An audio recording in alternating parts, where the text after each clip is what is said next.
Mesdames et messieurs, bonsoir et bienvenue à cette émission de On s'en parle. On peut parler de l'aile jeunesse du Parti libéral du Québec. On peut également dire, et l'on a souvent dit, que les jeunes ont leur place en politique. Puis, on en voit revenir de plus en plus des jeunes, là, je parle de 20-25 ans, là, aller jusqu'à 40-45 ans. Là. On en voit revenir, mais c'est vrai aussi que, j'aime pas dire les vieux partis, là, mais il faut quand même se rendre à l'évidence que le Parti libéral, il n'est pas jeune, le Parti québécois qui date des années 70, et puis il y a Québec solidaire également. Fait que ça, ce sont des nouveaux partis qui ont attiré les jeunes également. Et c'est ce que l'on peut appeler la relève. On peut dire que mon invité, il est devenu un régulier de cette émission et c'est toujours avec un grand plaisir de le recevoir et je m'en fais beaucoup parler également. Alors, mesdames et messieurs, avec grand plaisir, je reçois le conseiller jeune homme de la Commission jeunesse Parti libéral du Québec, M. William Barry. Monsieur Barry, bonsoir. Bien, bonjour, M. Lacasse. C'est toujours un plaisir aussi pour moi-même. Et c'est partagé, c'est sûr et certain, puis je vous remercie toujours d'accepter cette invitation. Êtes-vous d'accord avec moi, ce que j'ai dit dans mon intro, que les jeunes ont tendance à revenir en politique, puis on sait, votre allégeance politique, c'est quoi? Fait que ça vous a pas insulté que je dise que le Parti québécois est un vieux... Pardon, le Parti libéral est un vieux parti, et le Parti québécois, bien, il date quand même de 50 ans, là. Ah oui, écoutez, en fait, ça ne veut pas blesser, même que je trouve ça important qu'on souligne l'implication des jeunes d'une manière générale, peu importe le parti politique. Puis il faut le constater, les partis sont de plus en plus âgés, c'est normal, oui, mais exactement. Il faut trouver un moyen d'attirer les jeunes. Puis je pense que on est en train d'enrayer un petit peu le cynisme là, de la politique, puis les jeunes se disent, pourquoi pas s'impliquer pour changer les choses, peu importe le parti, puis c'est juste ça. bénéfique. Puis, c'est beau, comme on dit, chialer, puis chialer, puis chialer.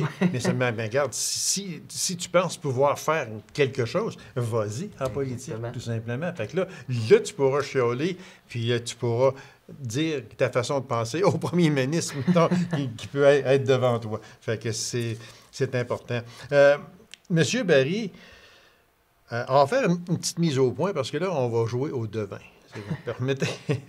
La petite mise au point est celle-ci. L'émission, elle est enregistrée le 6 avril en après-midi. Et la diffusion se fait le 13 avril prochain et durant la fin de semaine également. On sait tous que l'élection partielle dans Marie-Victorin pour remplacer Catherine Fournier, elle aura lieu le 11 avril. Donc, au moment où on enregistre, on ne sait pas qui a gagné, mais au moment où la diffusion va passer, on saura qui a gagné. C'est pour ça que mon invité a accepté de jouer le jeu avec moi. On va parler de qui peut remporter cette élection-là dans Marie-Victorin. Alors, M. Barry, on va jouer au devin, comme je disais. Il y a quand même 1, 2, 3, 4, 5, 6 partis. Puis ce qui est plaisant de dire aussi, c'est que dans les 6 partis, il y a 5 femmes qui se présentent. Puis ça, c'est important de le dire. La parité, vous êtes d'accord avec ça? Ah, plus que d'accord. Oui, certainement. Bon, fait que là, on va... D'après vous, je vous lance ça sur la table, là. Qui remporte Marie-Victorin le 11 avril au soir? Bon, mais je pense qu'on a bien fait de le souligner aussi, l'implication au féminin. D'abord, personnellement, je le mets de l'avant, mais aussi en tant qu'institution. Puis en tant que Québécois, Québécoises, on devrait le faire également. Là, on a besoin davantage de femmes en politique, ça c'est sûr et certain. Pour ce qui est de Marie-Victorin, en soi, bien que je ne suis pas devin, mais je joue le jeu là, présentement, je pense que M. Pierre Nantel, a tendance à tirer son épingle du jeu présentement. Du Parti québécois. Oui, on sait au départ, les sondages mettaient le Parti québécois et la CAQ de façon nez à nez. Mais plus ça avance, M. Nantel semble se détacher. Ça peut s'attribuer à quelques phénomènes, là. Mme Dorismont a d'abord contracté la COVID-19. Ça peut jouer un rôle important. Retarder sa campagne. Exactement. Mais également, bien, elle est moins présente de ce que j'entends sur le terrain. Elle a dû manquer quelques débats, ce qui a davantage joué en sa défaveur. Je salue le travail de la candidate du Parti libéral du Québec, Mme Émilie Nollet, qui est une entrepreneuse qui est très connue, mais qui, je pense, en ce moment, acquérit davantage d'expérience que se bat pour la victoire. Et si je peux ajouter simplement, au départ, je me suis dit que probablement Québec solidaire allait faire quelque chose d'intéressant, mais Madame Vatiana Tassarman, Sofika de son prénom... Ah, vous avez moins de misère que moi à le dire.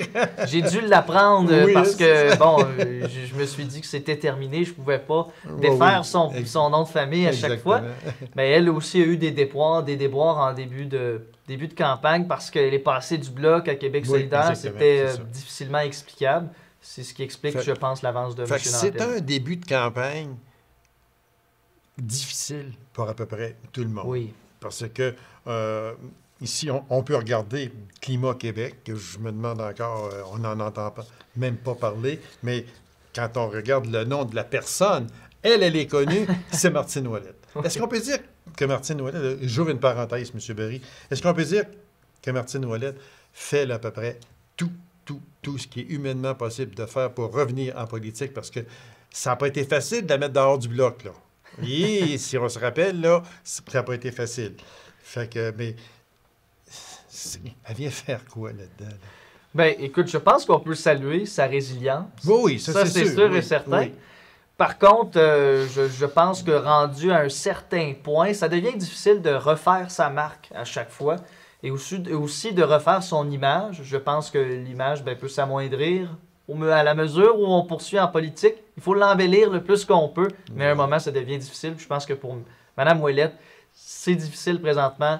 On le voit dans Marie-Victorin, mais on le verra également aux prochaines élections. Ah oui, exactement aussi.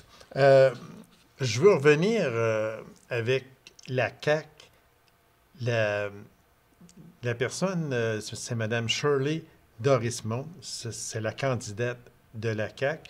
Moi, j'ai été surpris un peu quand j'ai vu cette candidate-là, parce qu'on sait que Mme Dorismont, elle était la vice-présidente de la FIC. Elle a eu des petits échanges aigres-doux assez avec M. Legault. C'était pas sa meilleure, c'est sûr et certain. Elle défendait son principe et son syndicat. L'autre défendait son gouvernement. Légitime, oui. Mais j'ai été surpris. Est-ce que vous avez été surpris de cette candidate-là pour la CAQ? Oui, bien, j'ai été très surpris. D'abord parce que je connaissais Mme Dorismont de ses sorties médiatiques, qui n'étaient pas tout à fait douces à l'endroit du gouvernement. Assez direct, comme on dit. Du gouvernement de François Legault. Donc, à ce moment-là, c'est pas à elle que je pensais. On avait eu des échos par rapport à la présidente de la CAQ au départ, si on se replace. Mais tout de même, je pense qu'elle a eu des déboires également à coordonner ce qu'elle avait dit préalablement et ses ambitions maintenant comme candidate de la CAQ. Je pense que ça lui a nui considérablement. Fait qu'on va terminer juste avec, parce que c'est quand même difficile, là, mais dans l'élection partielle de Marie-Victorin, le dernier sondage que j'avais vu, c'est que Pierre Nantel et Mme Dorismont étaient, comme on dit, nez à nez à 33 %. Puis je pense que ça va rester comme ça aussi jusqu'au 11 avril. Québec solidaire et le Parti libéral étaient à 11 %, étaient égaux aussi. Parti conservateur, c'est Éric Duhaime, mais c'est Mme Casabonne, était à 8 % et Climat Québec, 3 %. Mais dans ça, vous en conviendrez avec moi, le Parti conservateur a monté en flèche. Oui, et puis c'est une perspective qui s'analyse aussi à la grandeur du Québec d'une façon plus générale. Puis je pense, c'est ce qui fait la différence. Bon, vous l'avez mentionné que c'est Duhaime, mais c'est Casabonne, mais il y a surtout M. Duhaime qui porte ce mouvement-là. Puis je pourrais le voir d'une façon plus positive aussi, puis démontrer ici qu'il y a une certaine écœur en titre de plusieurs Québécois. Il y a une frange qui est beaucoup plus anti-mesures sanitaires et à peu près anti-n'importe quoi, mais il y a aussi un message à décoder que les gens sont fortement à bout de cette pandémie-là. Puis je pense que ça se traduit Dans les intentions de vote, est-ce que ça va se traduire dans le vote le jour du scrutin? C'est une autre question. Parce que lui, M. Duhem, il est allé chercher un peu là, tous ceux qui étaient comme, entre parenthèses, écœurés. Oui. Puis, portaient le masque, la distanciation. On ne reviendra pas là-dessus. Là, on en a quand même assez parlé. Mais seulement que M. Duhem a ramassé ces personnes-là. Ouais. Puis, un fait aussi qu'il faut bien envisager, c'est le fameux troisième lien à Québec. M. Duhem est allé chercher aussi ceux que, non, ça, on veut pas ça, on veut ça, etc. Fait qu'il est allé chercher les marabouts. C'est pas compliqué. Il est allé chercher ça, puis il les a emmenés dans son parti. Est-ce que ça va durer jusqu'au 3 octobre? L'avenir nous le dira. L'avenir nous le dira, mais on se disait que peut-être l'élan allait diminuer quand la pandémie, elle aussi, allait se faire moins sentir. Mais finalement, il y a toujours un élan pour le Parti conservateur. C'est d'une certaine façon inquiétant parce qu'il y a des propositions de ce parti-là qui pourraient faire de dommages considérables au Québec et aussi moralement parlant, il y a certaines questions qui ne devraient pas refaire surface en 2022 et qui font surface maintenant avec ce parti-là. C'est un bémol qu'il faut apporter, mais tout de même, dans la région de Québec, là, vous faites bien de le souligner, Chauveau, justement, l'annonce de sa candidature, bien, il y a la chance, peut-être le pouvoir d'avoir des positions très strictes et très directes sur des enjeux, ce que le gouvernement, présentement, ne peut pas vraiment faire, donc doit tergiverser entre deux camps. Là. Est-ce qu'on peut dire, on va terminer sur ça, je dis tout le temps qu'on va terminer, puis on en pose encore, mais c'est quand même important aussi de le dire. Dernier sondage de groupe, dans le sens que le sondage a été fait pour la prochaine élection, le 3 octobre. On en est rendu à ceci. Il y avait la CAQ qui se maintenait à 41 %. Le Parti libéral qui avait perdu 2 points, passé de 20 à 18, oui. Québec solidaire a monté de 2 points, de 12 à 14. Parti conservateur du Québec, 14 %. Tout à l'heure, on parlait de 8 %. Puis, le Parti québécois qui perd encore 1 point, s'en va de 11 % à 10 %. Vaguement, puis très vite aussi, qu'est-ce qui ne va pas sur le Parti québécois? Le Parti québécois stagne depuis longtemps, 10, 11, 9, 10, 11. On ne prend pas le pouvoir avec ça, non? Très difficilement, en fait, de manière assez impossible. Mais peut-être, bon, écoutez, je ne suis pas un expert en la matière d'explication d'intention de vote, là, mais je suis quand même capable d'avoir une position là-dessus qui semble éclairer, peut-être les auditeurs, auditrices. Le Parti québécois voit quand même son vote considérablement diminuer ou, à tout le moins, diviser entre le Québec solidaire et le Parti québécois. Il y a beaucoup de jeunes, il y a également beaucoup de personnes qui sont davantage âgées, qui ont plus d'expérience, qui sont souverainistes et qui ne trouvent plus la voie d'une accession au pouvoir avec le Parti québécois, donc se rabattent sur Québec solidaire. Exactement. Puis ils ont également eu des déboires à trouver, bon, d'une part des candidatures de taille à la dernière élection. Ils ont eu également beaucoup de difficultés à se rebâtir, puis à trouver d'abord un chef avec une crédibilité qui est grande, qui peut aller chercher beaucoup de Québécois, mais à préserver également leur élu et le statut d'un parti historique. C'est, je pense que c'est ce qui fait le plus défaut ici. Bien, moi, j'aime beaucoup vos arguments, M. Barry, parce que c'est exactement ce que moi aussi je pensais, et vous avez mis le doigt sur le bobo.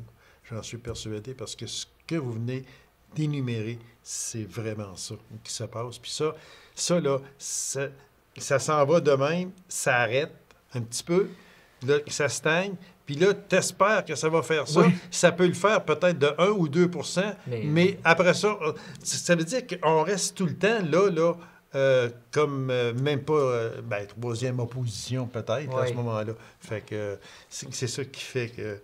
Mais on l'a dit depuis longtemps, ils ont du travail à faire.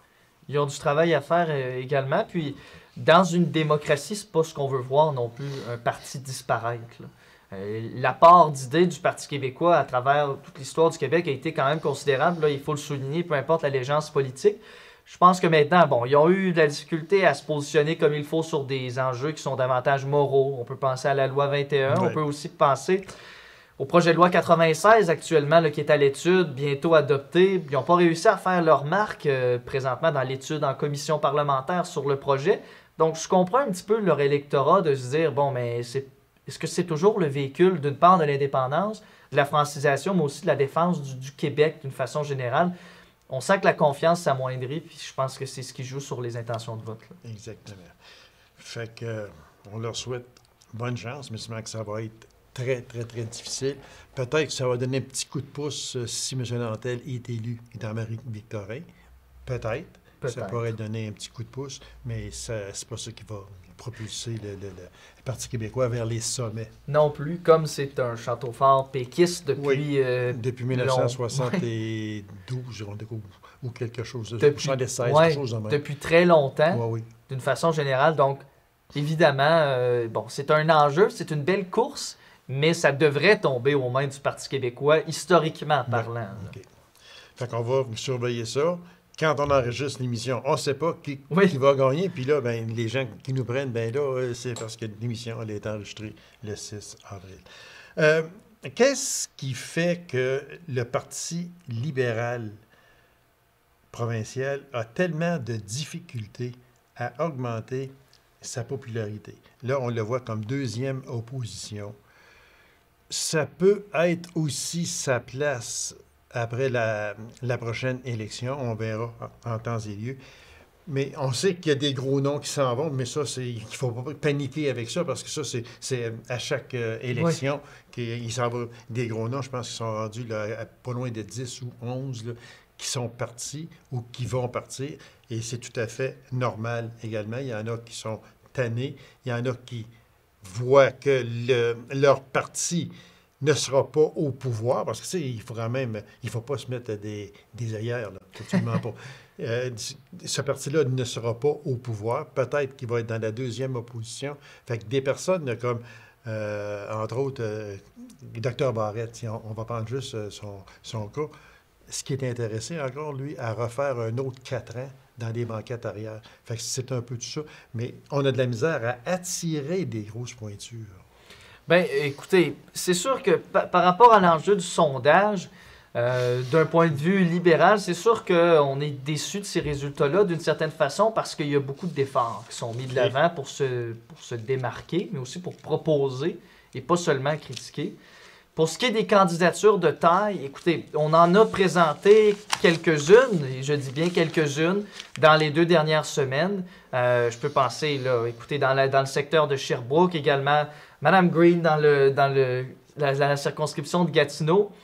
Ce n'est pas des candidatures qui sont connues à la grandeur du Québec, mais localement parlant. Localement, ce sont des personnes connues. Exactement. Si on veut aller rechercher les gens, d'abord les intéresser au parti, à nos propositions, mais aussi pouvoir porter leurs préoccupations, ça prend des gens qui sortent du milieu directement. Pour ce qui est de la circonscription Rouyn-Noranda-Témiscamingue, Abitibi-Ouest, Abitibi-Est, ce sera dévoilé en temps et lieu, mais il y aura de candidatures qui sont fortes, évidemment.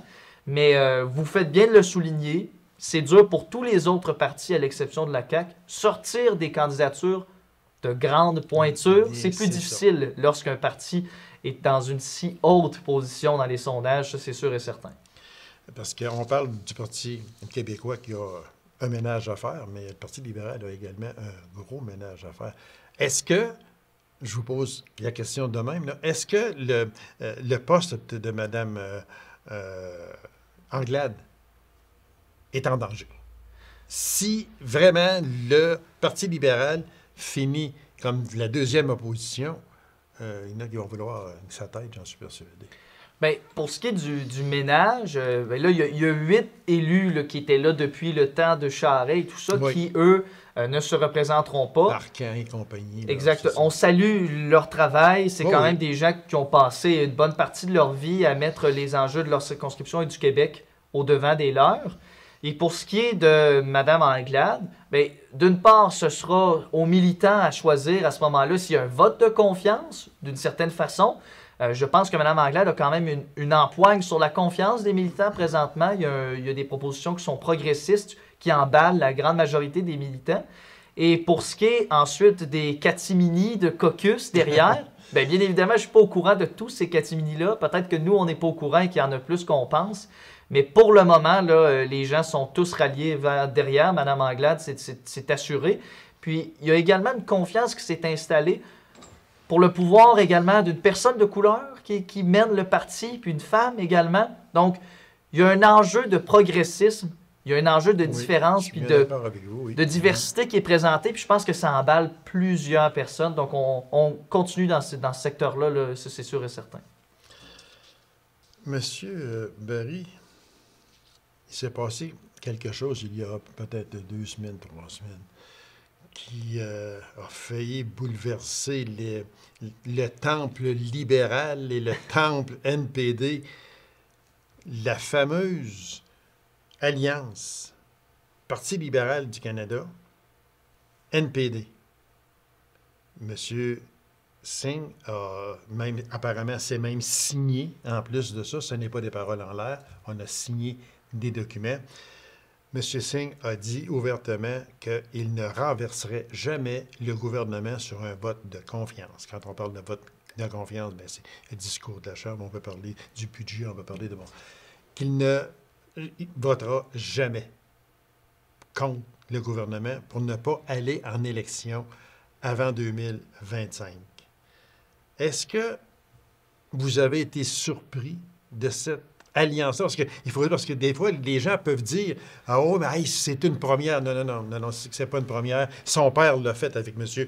Broadbent pour le NPD, mais ça a montré la porte à M.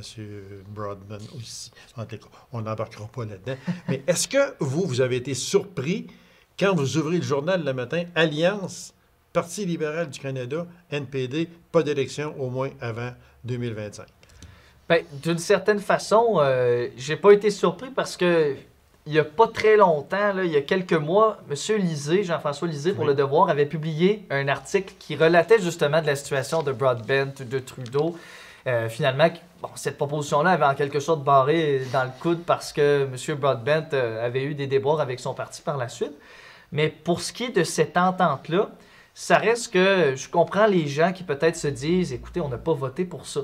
On n'a pas voté pour un gouvernement de coalition. Ben, c'est pas une coalition à tout azimut. Là. Non, je comprends. Mais je comprends la perspective des gens qui se disent « Ah, on n'a pas voté pour ça. » Mais à ça, je répondrai peut-être avec 2 arguments. D'une part, on est toujours en train d'essayer de remettre le Canada sur pied suite à la pandémie. Donc, je comprends cette optique-là de stabilité. Pour ce qui est du progrès, bien, les soins dentaires, c'est quelque chose qui est très cher aux yeux du NPD. C'est quelque chose qui est réalisable. D'ailleurs, c'est sur la table maintenant. C'est quelque chose qui pourrait être apporté au Canada, au pays du Canada, d'une façon générale, qui, je pense, pourrait nous démarquer par rapport aux pays modernes de 2022. Donc, pour ça, je suis totalement d'accord avec les propositions jumelées du Parti libéral et du NPD. Ceux qui sont les plus grands perdants à l'intérieur de ça, sans parler peut-être du Bloc, mais le Parti conservateur qui est en ce moment en course à la chefferie, c'est eux qui perdent énormément. Puis bon, je comprends leurs électeurs et leurs membres d'être choqués, mais d'une certaine façon, je pense pas que le Parti conservateur aurait été prêt à se lancer dans une course, disons, dans 1 an et demi, 2 ans, de toute manière. Et le Bloc perd aussi beaucoup là, dans ça aussi. Bien, ils perdent d'une certaine façon, oui. Puis écoutez, ce que je me dis de cette façon-là, ils perdent, oui, parce que le NPD n'a pas énormément d'élus québécois. On parle de M. Boulris là, à ce niveau-là. Je comprends cette optique-là en termes de siège, en termes de pouvoir, puis en termes de pression, surtout, qu'ils peuvent faire au niveau du gouvernement fédéral. Je comprends cette idée-là, mais le NPD a quand même à cœur le côté progressiste du Québec. Donc pour ça, on va laisser chance au courant. Parce que moi, j'ai hâte de voir, premièrement, si M. Trudeau est là à la prochaine élection, ça, c'est un gros point d'interrogation. Mais s'il est là, quelle sorte de campagne va faire M. Singh s'il est là aussi? Parce que là, on ne sait pas. Mais s'il est là, si les deux sont là encore en place, comme chacun chef de leur parti, quelle campagne électorale va faire M. Jagmeet Singh? Ça va être difficile de dire, bien, le gouvernement a fait ça. Oh, mais tu l'as approuvé.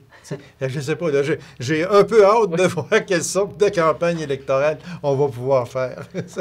Bien, il y a cet enjeu-là également, puis c'est intéressant que vous l'apportiez parce que je me posais la même question, je me disais comment ils vont faire, mais à ce moment-là, il y a peut-être aussi à prendre en considération que c'est peut-être un moyen pour M. Trudeau de dire également qu'après ce potentiel 2025-là, qui passerait le flambeau à quelqu'un d'autre, ce qui n'est pas tout à fait certain, mais qui reste une proposition valable. On peut s'attendre à ça aussi, là, parce que il y a 3 mandats. 4 mandats, ça c'est vu, je me souviens pas. Il a commencé aussi sa carrière d'élu quand Bernard de Rome était encore à Radio-Canada. Et donc, voilà. Et la fameuse alors, je viens de le faire. En tout cas, si la maintenance se poursuit, etc., là, j'ai eu un blanc de mémoire, je m'en excuse. Si la tendance se maintient, OK, fait que lui était là, fait que c'est pas d'hier. Oui, c'est pas d'hier non plus. Puis je pense que Papineau la circonscription de Papineau va lui faire confiance jusqu'à la fin. Oui, ça, oui. Ça, c'est une certitude. Je pense que ce sera une décision personnelle à ce moment-là de se retirer ou non. Là. Un dernier sujet, très vite, parce qu'il reste à peine quelques minutes. Budget provincial, est-ce que vous croyez, M. Legault et M. Le ministre des Finances, quand ils disent « ce n'est pas un budget électoral ». Puis ils sont capables de dire sans rire, en plus de ça. Oui, bien, je les ai trouvés très bons. Ils ont dû se pratiquer. Sûrement. Ils ont dit « regarde-moi d'en face, je peux pas regarder, puis on va le dire ensemble, voir ». Ils sont arrivés en retard à la conférence de presse, c'est ça, ils se pratiquaient à ce moment-là. Mais écoutez, on peut dire que c'est un budget électoraliste, c'est sûr et certain, mais quel budget ne le devient pas avant les élections? Donc, c'est pas le gouvernement en place, là. C'est pas une première pour eux autres, là, absolument pas. Là.